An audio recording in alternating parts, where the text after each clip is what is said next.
All right. Hey, folks. So today we're going to talk about rest periods. So that is the amount of rest you take between sets. And I want to explain why most recommendations you come across are wrong. And this is not a clickbait title. It's truly what I believe. And I want to make the case for that over the course of this video. And hopefully you guys will agree by the end that the framework that I'm laying out makes a lot more sense than most arbitrary recommendations you see online. You guys know me, I'm not one for clickbaity titles, but this is something which I feel a lot of people get really wrong. So let's crack on with the first slide. So I want to just start with a bit of history. So we're talking about bodybuilding, and Google has a really nice function which allows you to search for parameters and terms based on the year. So what I did was I did some searches for rest periods in bodybuilding going way back to the early noughties, so 2000 to 2004-ish. And pretty much every search result back then told us that shorter rest periods are for muscle. So traditional bodybuilding law used to pretty much always dictate that shorter and shorter rest periods were for hypertrophy training. So higher volume, higher repetitions, shorter rest periods were all for bodybuilding, and everything which was the opposite of that was for powerlifting. But we don't talk to those powerlifters. They're on the other side of the gym. So that shows us that for most people, they were recommended to do about 45 to 60 seconds. Essentially, there were some sources there which were saying rest as little as you can. And that was an article from bodybuilding.com back in the day. So the general sentiment back then was just rest as short as you can. Just keep going, wham, wham, wham. So that was the advent of the internet, which I think is probably a fairly good indicator of what the sentiment was in the 80s and 90s, because that's what was on the internet back in the early days. Now, as we go on, or through, say, 2010, 2015, then rest period recommendation was starting to become more expanded. And there was more of a nuanced discussion. People were saying, actually, you know what, 45 seconds is maybe not so good for things like squats and deadlifts. And they were talking about nuance. So they were saying isolations versus compound exercises, hypertrophy versus strength versus power. Of course, by then we had Westside Barbell, which was talking about speed work and all that kind of stuff. It was all common knowledge in the average gym bros dictionary. So this gave us a range of rest periods, with hypertrophy verging on more rest between 1 to 5 minutes, and something like 2 to 3 minutes for multi-joint exercises and 1 to 2 minutes for single joint exercises. Some of this was based on the previous science, as we were starting to get more and more hypertrophy research going on at that stage. And the general recommendations were longer and larger. We were moving more towards longer rest periods as the research came through and as people started to discuss more about quality of sets rather than just doing a lot of work. That was the general sentiment about then. Now, in terms of where we are currently, like right now, there's no real consensus. And Google reflects this. If you look for recommendations for rest periods now, most modern recommendations can vary from as little rest as you can, but I think it probably errs more on the side of people resting as long as necessary. I think general scientific consensus right now appears to be extended rest periods. So do as much as you can, rest as much as you can to do justice in the next set. That's a general idea. And I think most people who are listening to this will probably hear that and think that's quite familiar. Okay, I want to rest as long as I can to ensure I do justice to the next set. And that seems to be a fairly common perspective when I look at the comments in YouTube videos too. And that is this idea of, I want to rest longer. I'm going to rest at least 3 minutes, maybe more. I want to make sure the next set is really, really good. So I'm just going to rest and rest and rest. Okay, that seems to be what I see anyway. So in that case, can we conclude from that longer rest periods are ideal? That actually what I said at the beginning of the video is just nonsense, that yes, you should rest for at least 3 minutes. So the idea being that, yeah, rest longer so you're able to do justice to the next set. But, and this is where we get into the nuance, it's not just about the next set, is it? It's not just about the next set. There's more than the next set to do. It's not just about being able to create a good effort for the next set. You have the rest of the workout to do too. And also, if it was just about the next set, well, why limit yourself to 3 minutes? Why not 5? Why not 10? It's going by the logic that people say, well, I want to rest as long as I can to do justice to the next set. Well, in that case, why not rest longer? Why not rest 5? Why not rest 10 minutes? Why not go full powerlifter and just get your pillow out and relax in the gym? Why not do that? You know, there's lots of memes about powerlifters just chilling out between sets, because that's not the goal, is it? Like, if we take that philosophy to the absolute extreme, just to make a point, and go, well, it's not just about doing justice to your next set, is it? So we can't just say that in a vacuum. And I think it's super important to make this distinction with a comedic example like this, because people have it in their heads that we should just rest as much as we can to do justice to the next set. But then if we take that to the extreme, we can really see how ridiculous a stance that is, because we're not just worried about the next set. We have the rest of the workout to do too. So we can't just rest as long as we need. So actually resting less than that, people will poo-poo that as being crazy. Like I've suggested in the past, resting 2 minutes, resting 90 seconds between sets. And there's always a few people in the comments who go, well, actually, no, I want to maximize my next set. It's like, well, let's think about what you're saying there. It's a ridiculous stance, because if that's the goal, forget it. Let's pull out your sleeping bag, stick your headphones on, let's just chill, you know? But it's not the idea, is it? Because there's more to it than that. There is more to it than that. So that's kind of the first point I want to make.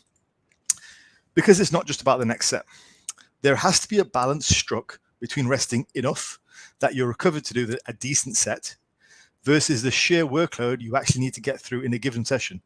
It does drive me a little bit crazy, because on the one hand, you have these science bros, and the first thing they're saying is rest as long as you can between sets. But then they're also citing 20 sets per body part per week. It's like, well, how do you get the time? How do you get the time? Even 10 sets per body part per week, how do you get the time?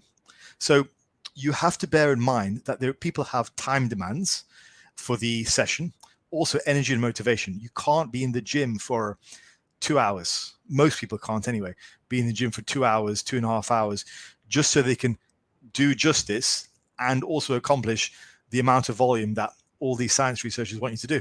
So there has to be a balance, right? You have to strike a balance. Because if you don't strike a balance, and if you just say, I'm going to take as much rest as I can to maximize the next set, what you're going to end up doing is you end up doing a really, really low amount of volume. You're going to end up working way too hard on each set. So your conditioning is going to go down. Your muscular stimulus is going to go down, and your fatigue is going to go up, because you're always in the gym doing actually very little. I mean, what an activity. Imagine saying, okay, I spent an hour doing 10 sets. Like, okay, that's an average of a set every 6 minutes. It's ridiculous, you know? So you have to strike a balance in terms of the amount of time that you spend in between sets resting versus what you need to actually accomplish in that given session, so you can do a decent amount of workload in that given week. So we can't just have this absolute maxim which says rest as long as you can between sets. That doesn't work. It's inaccurate. And a lot of times that recommendation comes alongside people saying rest at least 3 minutes. Again, we can do better than that. And that's what I want to talk about. So that's the first point. Now, just to counterpoint that for a second, just to counterpoint myself. Well then, what if we just cut the rest periods really, really short? Okay. Well, if you rest too short of a time, or if you rest a really short amount of time, well, the one positive is you'll be able to do more work. Okay, which is good, you know, in a sense. You can do more sets. You can certainly push the volume threshold over the course of the week. So there's that's an advantage. So whereas previously with very, very long rest periods, 3 to 5 minutes, you were pushing the quality of the sets. Well, if you cut the rest periods really, really short, well, now you're pushing the volume. Okay, so we have quality on one hand, we have volume on the other. Do you see how, are you starting to see how actually these two philosophies are really on one side of the argument or another? Like one, the argument for resting long periods of time is trying to emphasize set quality. The other argument, which says rest shorter amounts of times and as short as you can, is trying to emphasize overall workload and amount of volume during the course of the week. So we have basically intensity versus volume in a sense, if you want to dumb it down to that. Now, as we know, though, the answer is not quite as simple as that, because if you rest a really, really short amount of time, each set may be limited by factors other than muscular fatigue. So you have like pump. I mean, if you're like, I've had sessions and sets where I'm so pumped, I can't really do another set properly. I need to wait for the pump to dissipate a little bit before I go on. Lactate. Also the surrounding musculature. Have you guys ever done a hard set of squats and your lower back is just screaming, like a high rep set of squats? That needs to recover as well. So your quads might be good to go, but your lower back, by the way it is, it takes longer to recover for the next set. So your quads might be good to go, but your lower back might not be. So surrounding musculature is also a factor, and also just psychology. A lot of times when I was doing high rep deadlifts and high rep squats, I just didn't want to go again straight away. Like I just couldn't. I need to get myself ready to do the set. If it's a really heavy set, like a heavy leg press or a heavy squat, a heavy deadlift, I need to be mentally ready and mentally prepared to get under that bar again with that amount of weight for that amount of reps. So there's a whole bunch of factors which might affect you if you're trying to really cut down the workout, the rest times, to increase the amount of work you do over the course of a session. So again, it points to that, finding that balance between workout quality, which is great, don't get me wrong, love workout quality, versus workout volume, which is also very important. And you don't want to fall foul. You don't want to get in a situation where, on the one hand, you're trying to rest really, really long. And as I've said before, all you end up doing is doing a really small amount of work, but doing it really, really hard, which makes you just you end up being just very, very deconditioned and not really getting anywhere, versus doing a ton of work, which really just amounts to nothing more than like a HIIT workout, basically. Okay, so you got to strike a balance. Now, striking a balance. So in terms of how we do this, I think this is where the nuance comes into play. This is where what I was saying at the beginning of the video strikes true, because it's not just about generic recommendations. It's also not just about these extremes. Like, we shouldn't have the extreme of resting a short amount of time as possible. We also shouldn't have this extreme of saying, I'm going to rest as long as possible. Each of these emphasizes something else while neglecting something. So the rest longer guys generally always neglect workout volume. The rest shorter guys generally always neglect workout quality. So we have to strike a balance. That's my point in this video, which I think is a very important one. And here are some rough guidelines. Firstly, your breathing should somewhat return to normal. Like I don't want my breathing to be like it is now. Okay, like right now, my breathing is very stable, very calm. I don't need that. But I still want to have some semblance of the breathing coming somewhat back down. I don't need to be like sat in my chair talking breathing, but I need to be reasonably able to go again. Second thing is something I mentioned on the other slide. Surrounding musculature needs to be able to support more training. So your body, your supporting muscles need to be able to steady for the next set. So for example, if you're doing I don't know, RDLs to target your hamstrings and your glutes, is your lower back fried? Rest a bit longer. That kind of stuff. Okay. And lastly, are you mentally ready? This applies a lot more to barbell lifts, a lot more to heavy weights. So are you mentally ready to get under the bar again? And yeah, I mean, I can just give you my example for when I was a powerlifter, doing sets of 8 in the stiff leg deadlift with very heavy weights. You have to be mentally ready, and cardiovascularly, it just taxes you too. So it takes you a while to get ready. So by necessity, you're resting a lot longer. So you have to be able to feel you can do justice to the next set. And those 3 factors are a nice general guideline.